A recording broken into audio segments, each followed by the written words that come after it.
Hello and welcome to another Arthritis Wellness Conversation. I'm your host, Sandra Sova, and as always, I am joined by a research scientist from Arthritis Research Canada and members of the Arthritis Patient Advisory Board. On the panel today, we have Senior Research Scientist Dr. Aviña-Zubieta, and from the Advisory Board, we are joined today by Trish, Shannon, Kelly, and Chris. For today's conversation, we are going to be talking about winter weather holiday pleasure, coping with and thriving in the holiday season. Thanks everyone for being here. It is so nice to get together again as a group.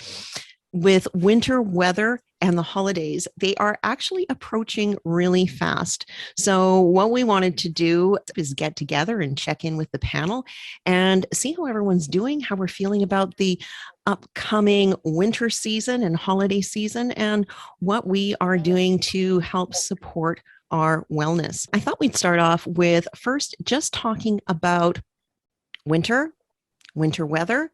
Does anyone experience any particular challenges as someone living with arthritis during the winter months, either this year or in previous years? Shannon.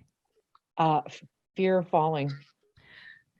Okay, let's talk about that. That's a big one, my biggest one. So do you do anything different in order to help with that? Well, as much as trying to avoid slippery places, I mean, we're on the West Coast, so we don't get a ton of snow, but sometimes we do get ice. So I do have those things that you can attach to the bottom of your shoes. Right. Those gripper things that have I don't know what I call them ice pick cleats. Yeah. And the cleats. Okay. Yeah. When I used to work hockey as a trainer, I used to have to wear them on my running shoes so I didn't face plant on the ice. So I've used them before and they're very good. And I also use my walking poles. So I use my ice pick cleats and then my walking poles, just like Shannon mentioned. One of the things I'll say is that I have the slip-on ones that go onto the bottom of the shoes as well. Mine are really hard with my arthritic hands to get on. And I just saw some, I believe at Lee Valley, so keep an eye open, that actually attached with Velcro at the back of the heel. So you didn't have to stretch that rubber. Some are a lot easier, Sandra, for people with arthritis than others. Yeah, no, that makes a lot of sense. Does anyone have anything to bring to the conversation with regards to how they feel physically with winter weather? Go ahead, Kelly. The first thing I learned when I got rheumatoid, or that I did when I got rheumatoid arthritis, is take stress management class, 2 of them actually.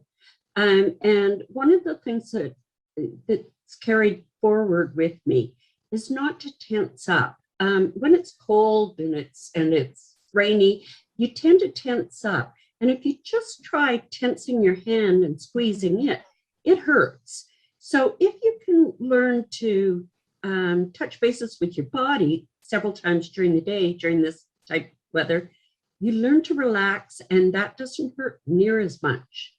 That'll be really well. That is I love that sort of a tip because it's so simple and it's something that we can do. And in the colder weather, let's get cozy. Let's put on that extra sweater, turn on that fireplace if you're lucky enough to have one, and use that quilt and that cozy, that tensing up. That's such a good preventative one, Kelly. That's a really good point.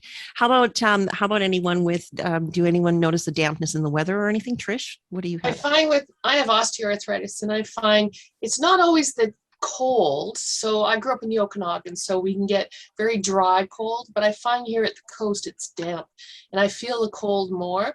So I tend to layer up. So I tend to wear long johns, longer socks, warmer socks, fleece socks. I wear my long johns even indoors just to keep my joints warm, because once they get cold, then a lot more painful. So and I also tend to get those little, when I used to ski, I used to have those little hot packs put in my hands to keep my hands warm. And when I go out for a walk, I always have them in my gloves to keep my hands warm. Also when I'm gripping my walking poles, because if I, as Kelly said, if you grip too hard, it actually causes more pain and discomfort. So I find the warmth actually is really helpful when I'm outdoors. How Okay. about put it in your foot or your Yes. feet? That works too. Yep. Mhm. Good. Yeah, keeping not getting that where we get overly chilled, just keeping warm, and being another way to make sure that we don't get too chilled and to keep warm is, of course, with physical activity.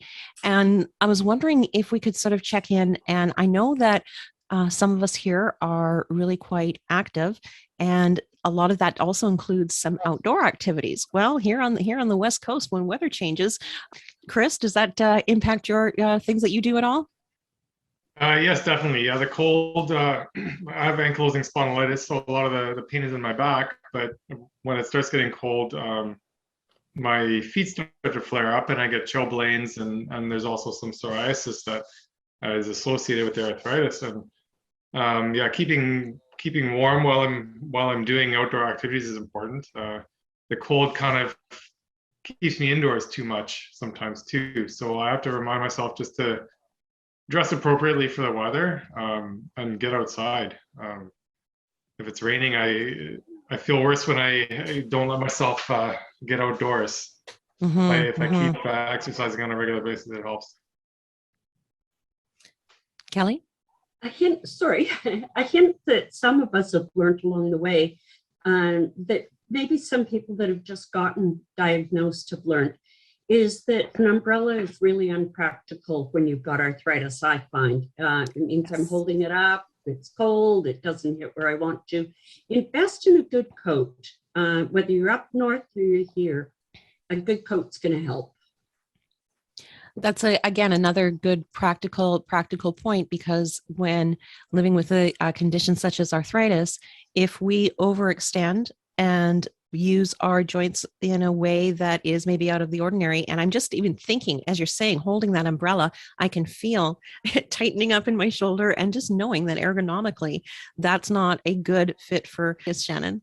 There's a little tip from, I think, people that ride motorcycles, not that we do necessarily, but there is a lot of plug-in clothing out there, warm vests and things that you can plug into, a power bank, or they have, there's gloves, vests. I'm sure there's lots of other stuff, Chris, you said.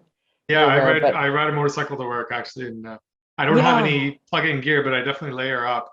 Yeah. And just because I find sitting on the bike, it's actually more upright and easier on my back than sitting in a car.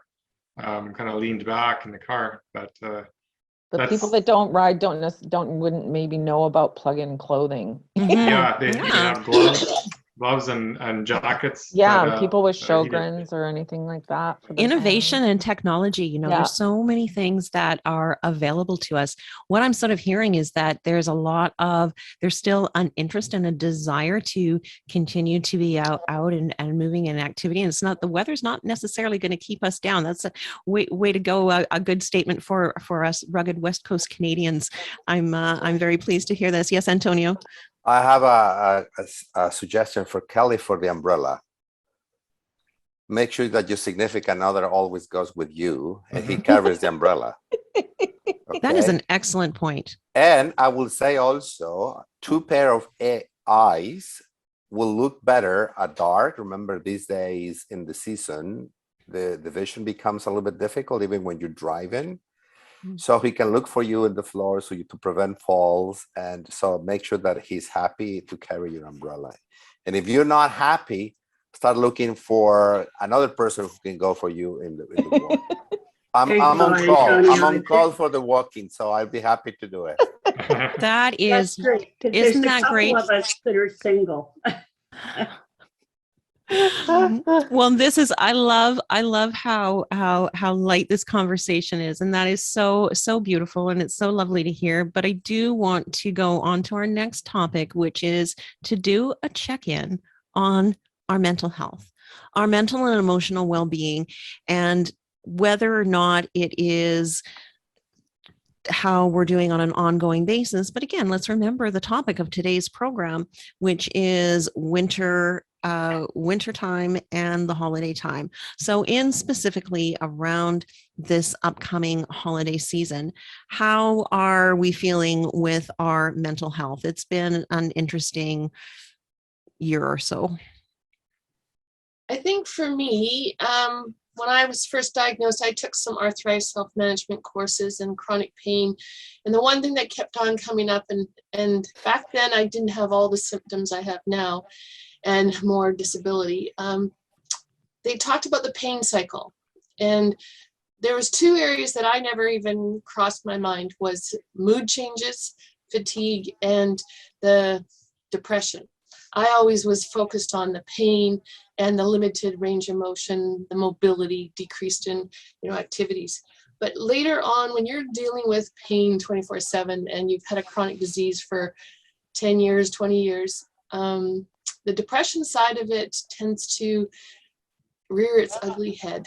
And sometimes just learning what your triggers are or what your body, you start to feel your body changing and you can get on top of it. And a lot of times it's preventative because once you get into depression, it's harder to get out of it. But I have these fogs or funks, and I kind of now know, oh, it's coming on, and I need to be proactive, right? Keep my calendar, keep being social, call people, get dressed, brush my teeth. Just little things just little things that people take for granted. It's an effort. Yeah, I find my mental health is really closely correlated to my activity and my physical health. Yeah, I find getting out, like it's nice to relax on the holidays, stay home and eat and relax and kind of do nothing, have some time off. But I find I still have to get out. I have to get out on a regular basis and get my exercise. So that's like the best medicine that I can give myself that I have control over. And it helps me with my stress and with my sleep and just the mental health in general. Well, I think that's as Chris said, ties in with the activities because there's so many holiday things to do, even just going out to look at Christmas lights or anything that your community's putting on. I think that being able to attend them, even if it's not for as long as you would like, dressing appropriately and getting a walk in as well as enjoying a festivity around the holidays probably helps with mental health. And I also, like Trish, watch my mood because I can swing towards the seasonal affective disorder. And so I do have one of those lights, and I do find that it does help. Antonio, as from a clinician's perspective, have you noticed ever any difference in the mental health and sort of vibrancy of patients during the winter months? Yes, they do. In general, public in general tend to become lower mood because of the light, the effect of the light. It's darker earlier. But also patients, what is surprisingly, and I notice, a lot of people don't show up for their appointments. And it's probably related to that. And that's actually, from our perspective, it's a red flag. When you start seeing patients that don't show up, then you have to, at least in my office, we try to call them. Even if for 5 minutes, what's going on? Is everything okay? But yes, definitely it affects the adherence to medication, the adherence to labs, the adherence to come to visits. Fortunately, these days now, and I think that's one of the good things that the COVID has done, you can do a quick check on the phone with telehealth, which that facilitates people to at least check that they're doing okay. But definitely it impacts not just the mood, but also the adherence to the treatment. And that's a red flag that we all have to keep in mind because it can be progressive if you don't take it seriously on time. Yeah, I think that's really important. Medication adherence and or whatever that you're doing, whether it's your self-care practices. One of the things that I was talking about on another conversation recently is that when people become stressed or depressed, we tend to be lax on our self-care. And that's when we should really, really bring that up. And so it's as strange as it may seem, taking your medication and adherence to that is actually a part of self-care, because the last thing that you want to do is to become lax with that and then find yourself paying for the repercussions down the road, especially heading into a holiday season. Especially, I would say also those who do not have a big social support network, right? Which some people do have, and that's what keeps them motivated. But those who do not, we may recommend to do somehow prevent for that. Who will be those social networks? That is important for them, family, friends, and you know it's going to happen. So we may have to be prepared for that in advance. Mm-hmm, mm-hmm. I have a couple friends and family that check in with me. And if they even sense that I'm kind of a little low, which normally isn't me, they will kick me. They will literally kick those emails daily saying, "Hey, Cal, how did your day go?" kind of thing, which helps. This year I'm finding for the first time, really, because depression is not normally something that I associate with unless my health is, usually it's a med that's pulling me down. But this year I'm really finding that COVID has gone on for a long time. And it has made the medical stuff harder and harder to get to. I've had a headache for 2 weeks. It's hard to get into a doctor on a regular basis. Just everything's a little bit more difficult. I don't know what everyone else is feeling, if that's bothering them or not, but it's really getting me.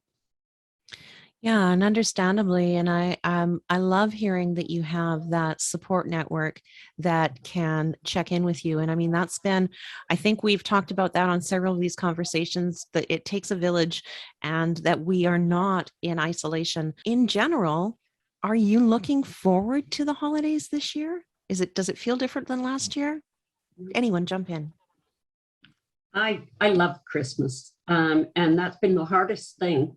I'm sort of surrounded by a group of people that do get depressed in my family, and that spoils Christmas for me.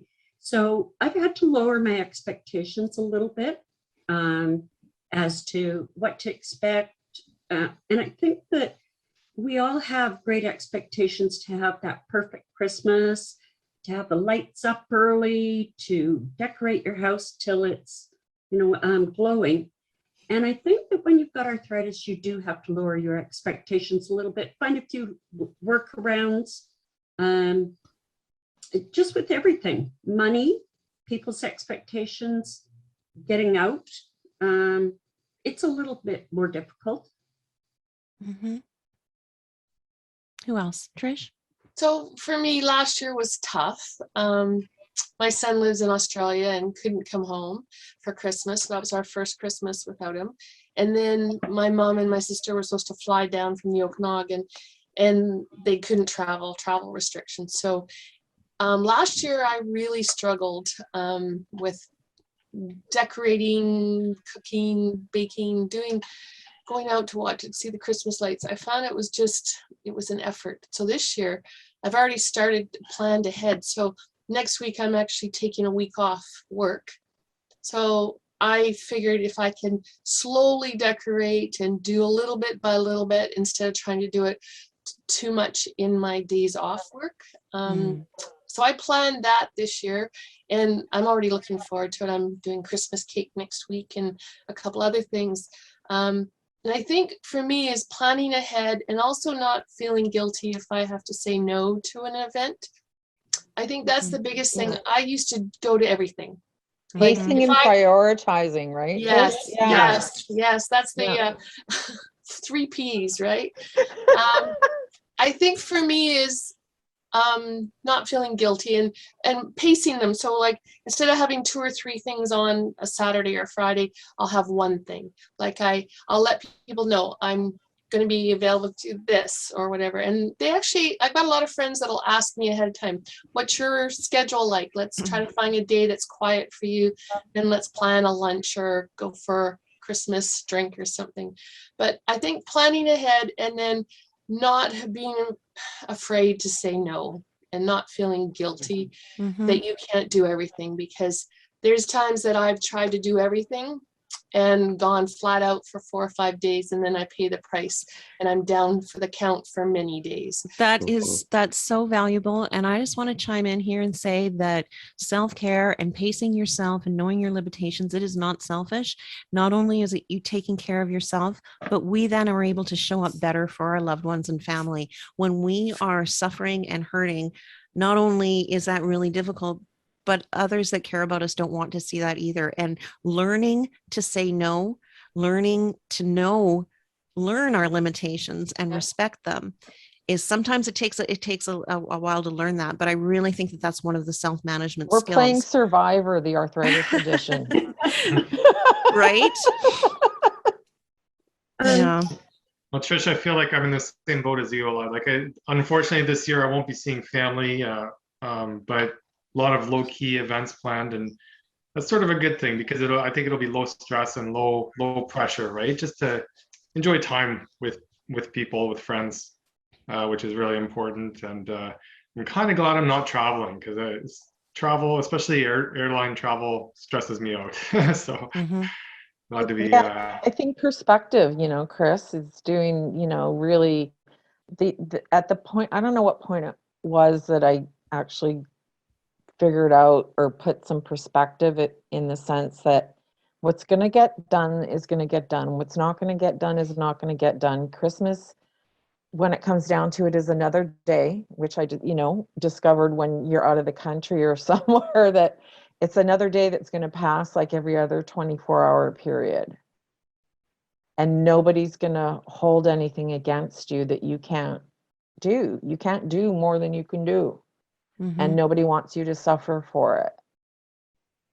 So sometimes you have to remind people. We've got a lot of veterans here on the panel. So this is what I feel sage advice, because one of the next questions, and you all answered it so well because you've kind of been walking this walk for quite some time, which is with the upcoming holiday season, do you feel pressure or do you feel at ease? And I think what I'm hearing is that you have found a way to allow yourself to not feel that pressure.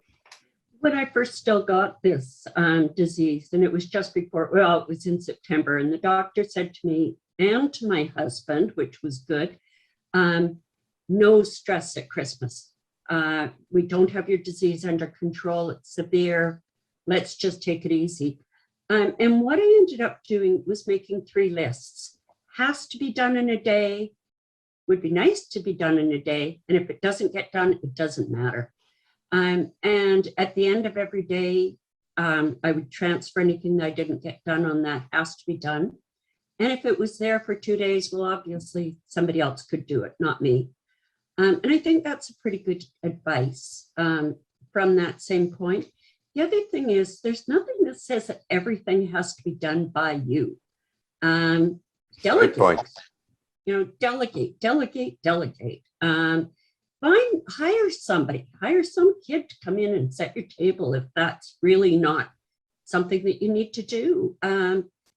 That lovely partner that is holding your umbrella can be the one to take the turkey out of the oven. Well, there you go. Antonio, are you free that day? I'm actually not in town. Otherwise, I'll be on call for that too. Yeah, the other thing too that's really hard at Christmas, if you've just been diagnosed especially, is a lot of the drugs that we take cannot be taken with any booze, no liquor. Christmas is one of those expectation things. You maybe go to a party, maybe you have dinner, and somebody brings out the bottle of wine.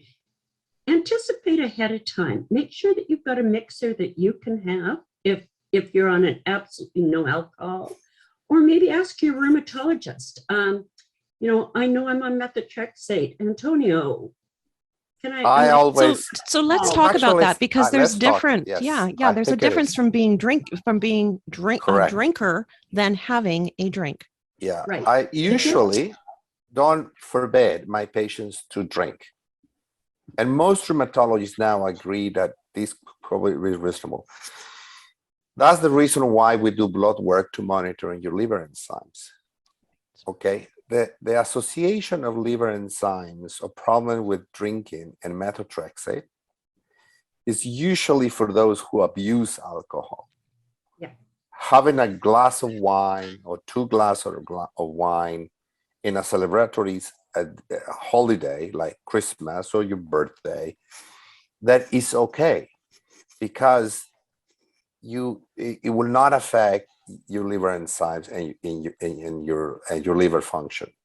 Right. But it has to be, I always tell my patients, it has to be a normal size glass.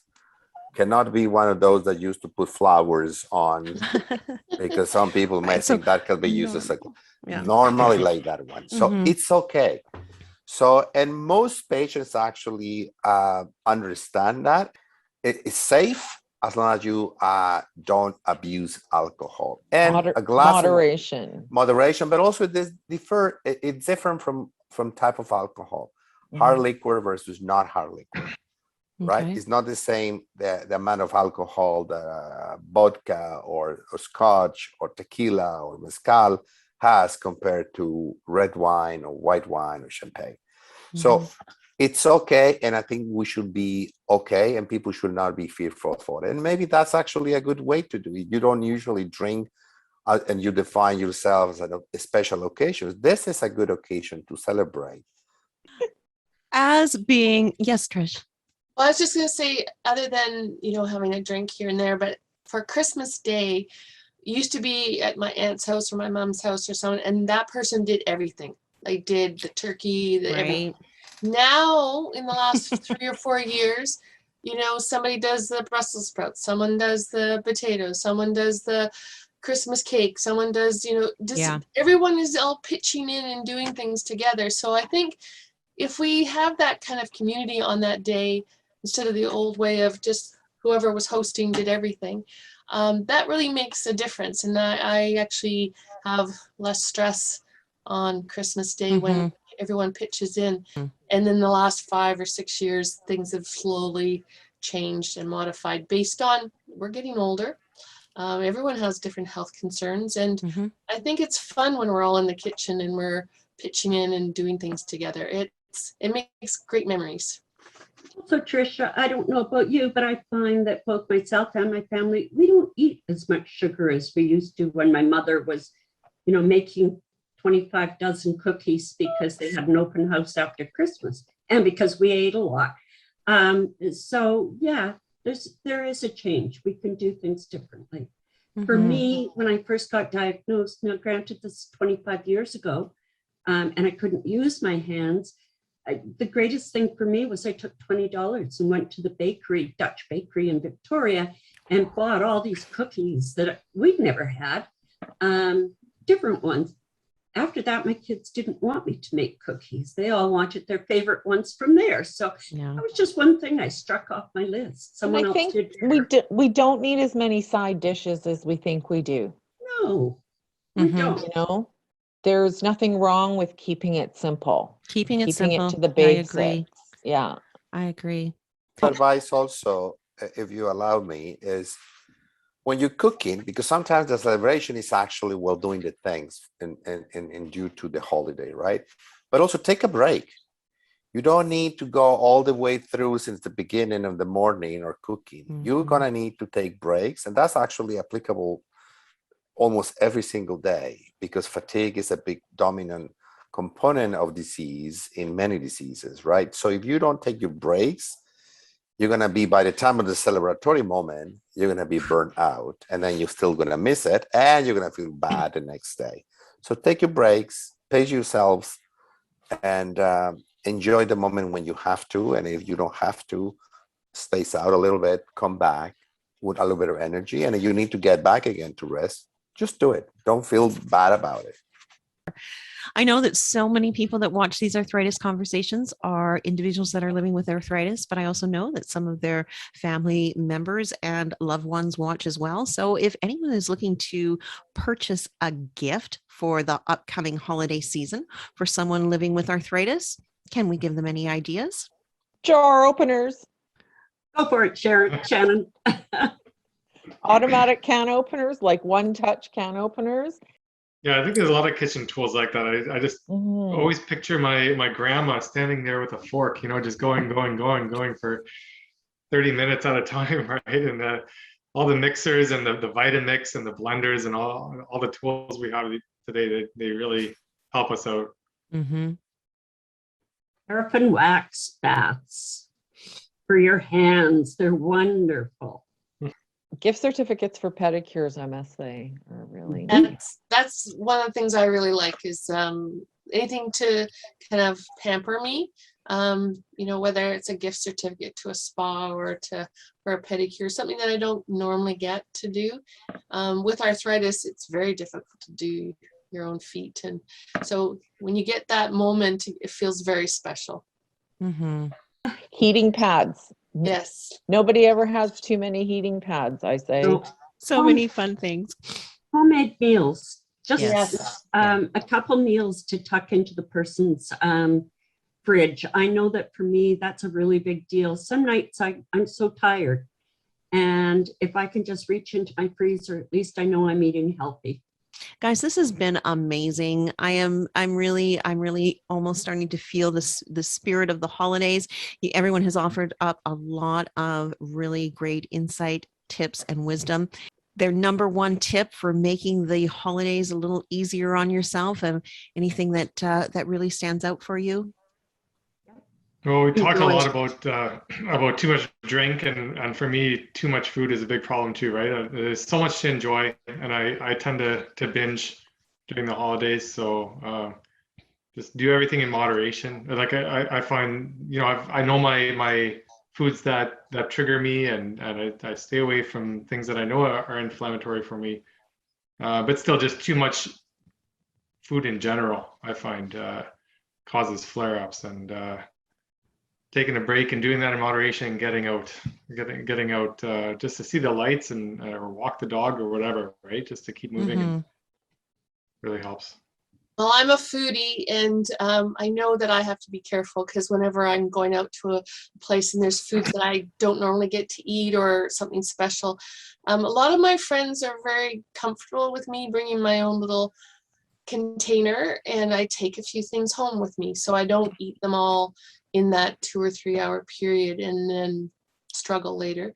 I take them home and then I get to enjoy them the next day or whatever. So don't overextend yourself. You don't need those bills in January to cause you a lot more stress. There's so many free things out or very inexpensive things out. I just did Christmas crafts last week and wound my grandchildren all up. We had a great time, and it really cost us very little. Burnaby Heritage Museum, if you're down on the mainland, is free. Just little things like that. Experiences over items. Yeah. Did you say experiences? Yeah. Mm-hmm. Something I completely agree. That's the experience that actually creates the gift, not a gift on its own. Unless it's a can opener, you will enjoy it every time you open the can, right? Automatic one. So that's a good thing. My tip that I'd like to add is just to make sure that we remember that not everyone is getting out and socializing, and to reach out with kindness and care, whether that's through a phone call or a Zoom or sending someone a text or something. Reach out and know, even though we're not able to all get together physically, that we can still make those connections, and especially over the holiday seasons. I would like to thank everyone so much for taking part in this month's Arthritis Wellness Conversation. I hope that you have found the information interesting, inspirational, and informative, and that you will tune in and watch the previous Arthritis Conversations as well. They are put together for you and by individuals just like you, living with arthritis. Bye, everyone. Enjoy the holidays. Happy holidays. Happy holidays.